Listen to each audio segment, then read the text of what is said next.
সালের প্রথম সূর্যগ্রহণ ৮ এপ্রিল সোমবার। দীর্ঘ ৫৪ বছর পর এক বিরল সূর্যগ্রহণের সাক্ষী হবে গোটা পৃথিবী।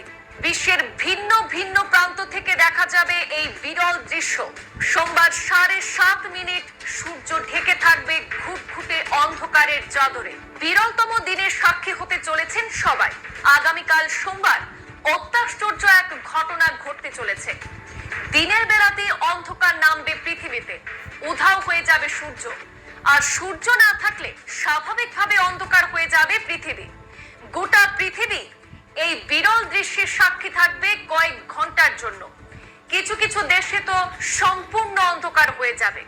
২০২৪ সালের ৮ এপ্রিল হতে চলেছে এই বছরের প্রথম সূর্যগ্রহণ। এই পূর্ণ সূর্যগ্রহণ অনেক ক্ষেত্রেই বিরল। এই মহাজাগতিক ঘটনার জন্য অধীর আগ্রহে অপেক্ষা করছেন জ্যোতির্বিজ্ঞানীরা। এই গ্রহণ দেখার জন্য অধীর আগ্রহে অপেক্ষা করছেন কোটি কোটি মানুষ। এই গ্রহণের সময় চাঁদ সূর্যকে পুরো ঢেকে দেবে, ফলে পৃথিবী দিনের বেলাতে কয়েক মিনিটের জন্য সম্পূর্ণ অন্ধকারে ঢেকে যাবে। এই সূর্যগ্রহণ দেখা যাবে উত্তর আমেরিকা, মেক্সিকো, আমেরিকা ও কানাডা থেকে। বিজ্ঞানীরা জানিয়েছেন ৮ এপ্রিল রাত ৯:১২ থেকে পূর্ণগ্রাস সূর্যগ্রহণ শুরু হবে। মধ্যরাত ১:২৫ অবধি স্থায়ী হবে সেই গ্রহণ। মোট ৪ ঘন্টা ১৩ মিনিট অবধি স্থায়ী হবে সূর্যগ্রহণ। সূর্যগ্রহণ চলাকালীন একটা সময়ে চাঁদ পৃথিবী এবং সূর্যের ঠিক মাঝখানে চলে আসবে। চাঁদ, সূর্য এবং পৃথিবী একই সমান্তরাল রেখায় থাকায় সূর্যালোক সম্পূর্ণ আটকে যাবে। পৃথিবীর বুকে এক ফোঁটাও সূর্যকিরণ পড়বে না।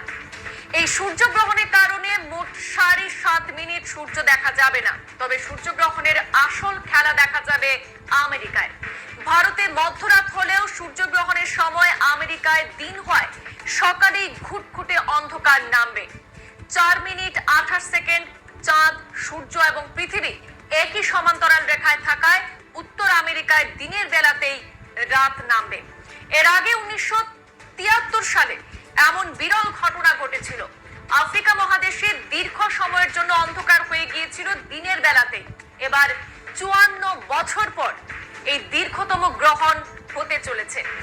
এই সূর্যগ্রহণ দেখা যাবে উত্তর আমেরিকা, মেক্সিকো, আমেরিকা ও কানাডা থেকে। এছাড়াও পশ্চিম ইউরোপ, আটলান্টিক, প্রশান্ত মহাসাগরীয় এলাকা, মধ্য আমেরিকা, আর্কটিক, ইংল্যান্ডের উত্তরাঞ্চলে এবং আয়ারল্যান্ডেও দেখা যাবে। তবে বিরল এই সূর্যগ্রহণ ভারত থেকে দৃশ্যমান হবে না, কারণ সেই সময় থাকবে ভারতে মধ্যরাত। বিশ্বের একাধিক দেশ থেকে এই দৃশ্য দেখা গেলেও ভারতবাসী এই গ্রহণ দেখা থেকে বঞ্চিত হবেন। সংবাদ এই পর্যন্তই। ফিরছি পরবর্তী অন্যান্য আপডেট নিয়ে।